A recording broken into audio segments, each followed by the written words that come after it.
and the government. Your office is Lagos State Parks and Gardens.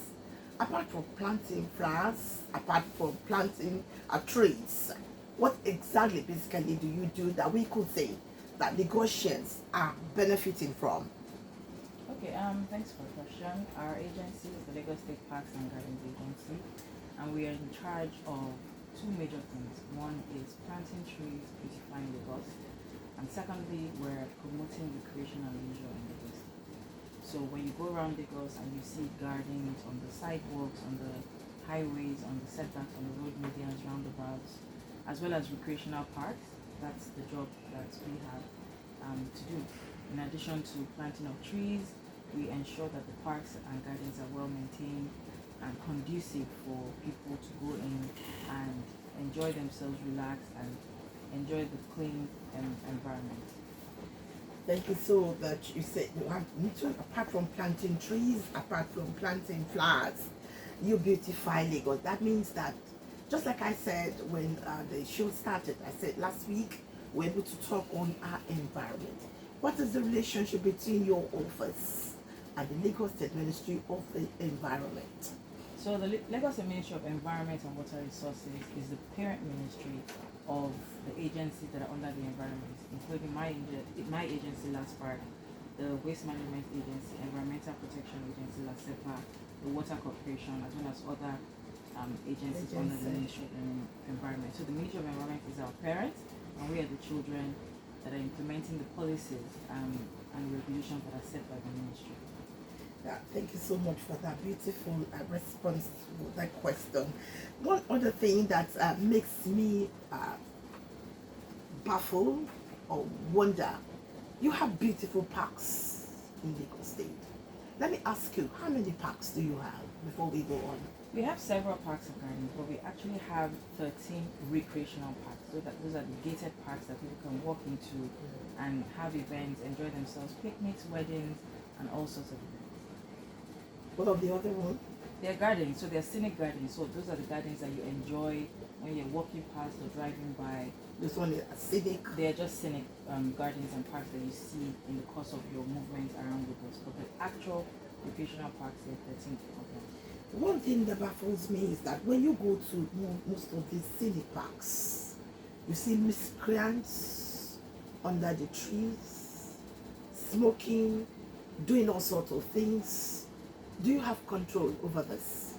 We work very closely with enforcement agencies in Lagos, including the CAI office, which is also under the Ministry of Environment, as well as the Lagos Neighborhood Watch. Whenever they see any disturbances within the gardens, they take action because that's the work that they're set up to do. Sometimes we have to involve the police when people become disruptive. But we work very closely with the enforcement agencies and officials in the OC. I know that annually when it's, is it July 14 or June 14, annually you go all out to sensitize Lagosians. I think it's all over Nigeria. It's not limited to Lagos alone. It's only Lagos, okay, that declare February 14 every year. July 14 rather, as a tree planting day.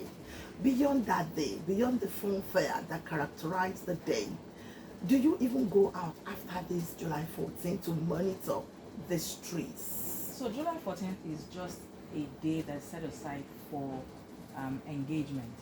However, our work of planting trees is not only on July 14th. From day one, when we start the year, we're planning towards the trees that we're planting for the year. There is a planting season, which usually starts around April, late March, April, when the rains come, up until about September, October, depending on the weather. Okay. And so we do a lot of planning before this time to identify locations where we want to plant. We're liaising with other ministries or departments or agencies, Ministry of Works. We're asking questions about their projects that they want to do, if there be spaces for planting within this project. We work very closely with Lamata. When they're doing their rail projects, we want to know, or their road projects, we want to know where are they doing construction, so we know where is available for planting. So we do a lot of planning.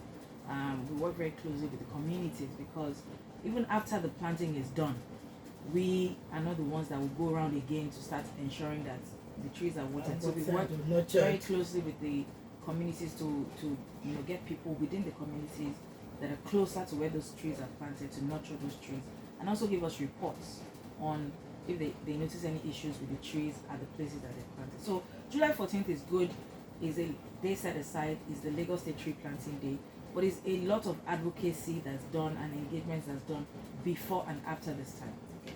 The program is still Citizens Gate on the Echo 89.7. To call or to probably to send message to the program, you can send the message to this number 0805 897 5897. The number again is 0805 897 5897. We are opportunity to have the General Manager of Lagos State Parks and Garden Agency, Mrs. Adetong Popola, as our guest on the program. That's a beautiful Wednesday afternoon. We have a question from Joseph from Ikeja. How are the gardens maintained, and are the gardens free entry and exit for everyone? That is a question from Mr. Joseph from Ikeja.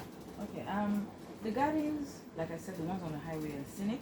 People can walk in there, take a break, sit.